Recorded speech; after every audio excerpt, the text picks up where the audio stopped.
ये पतंगे अंबर से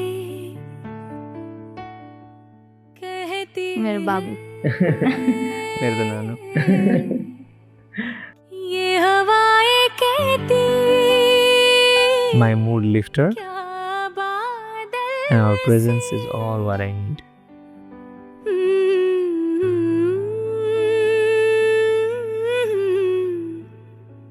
हाँ सुन लो आफ्टर 3 months हामी बोल्न थालिसकेको 3 months पछि स्टार्ट भएको हो। उसले मलाई प्रपोज गरेको दिन चाहिँ मैले के रियाक्ट गर्ने कसरी रियाक्ट गर्ने त्यो प्रपोजललाई एक्सेप्ट गर्ने नगर्ने धेरैवटा कुरा खेलेको भएर मैले त्यो रिप्लाई चाहिँ इमिडिएटली दिइनँ। तर नेक्स्ट डे चाहिँ त्यो मौका फेरि गुमाएर पो जान्छ कि भन्ने डर पनि मनमा भयो होला सायद। त्यही भएर मैले केही नसोचेको अरू केही पनि सेकेन्ड थर्डै आउन नदिकन त्यो प्रपोजललाई चाहिँ एक्सेप्ट गरेँ। बांसुरी होठों से जो कहे तुम लबों से बोलो ना, तितलियां जो फूलों से कहे तुम नजर से बोलो ना, हाले से बोलो ना। मैले उसलाई पहिलोपटक कुरा गर्दाखेरि चाहिँ मलाई एकदमै न्यानो महसुस भएको थियो। उसको त्यो इनोसेन्ट फेस है अनि उसको कुराहरू पनि मलाई एकदमै मन परेको थियो। खास गरी म त सुरुमै उसको फ्यान नै भइसकेको थिएँ कि बोलो ना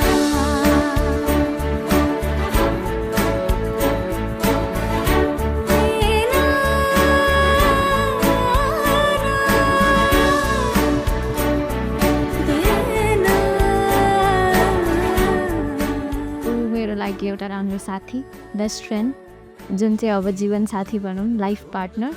अनि त्यसपछि मेरो सुख दुःखमा एभ्री टाइम जुन बेला पनि एउटा मुडलाई लिफ्ट गर्नको लागि एकजना जो साथी चाहिन्छ होइन, एकजना जो पर्सन जसलाई मैले इमिडिएटली कल गर्दाखेरि मेरो मुड लिफ्ट हुन्छ, ऊ मेरो लागि त्यही हो।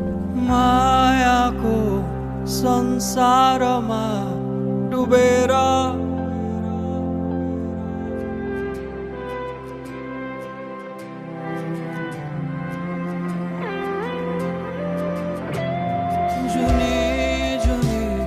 यसै गरी काटौँला माया हुन्न र।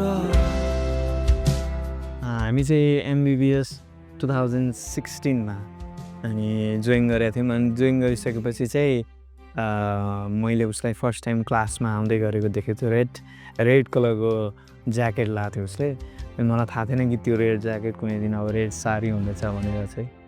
आत्मा तिमी खुसी तिमी मेरो अर्थ तिमी भएर आकाश नै साक्षी राखी अर्को जन्म नि तिम्रै बनेर।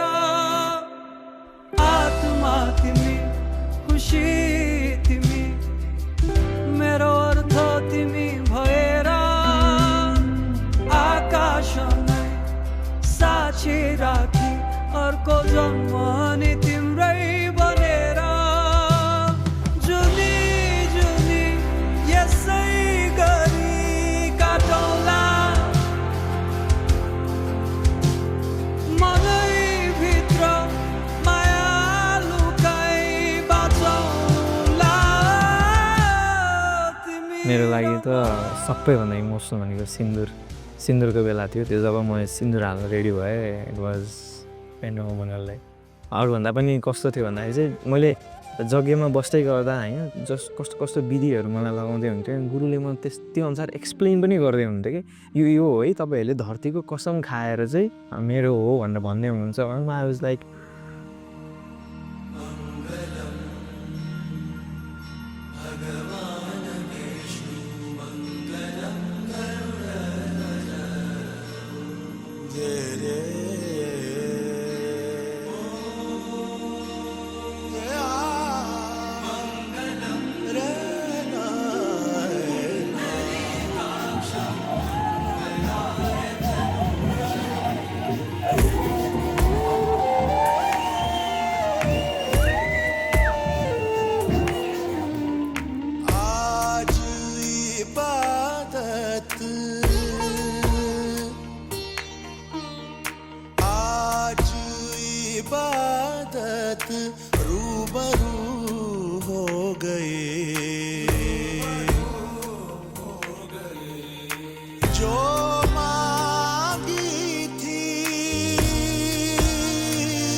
मेरो सहारा हो, मेरो आत्मबल हो। कसरी कुराहरूलाई एक्सप्रेस गर्ने, फिलिङ्सलाई कसरी एक्सप्रेस गर्ने, लभलाई कसरी एक्सप्रेस गर्ने भन्ने कुरा चाहिँ उसले नै मलाई सिकाएको हो।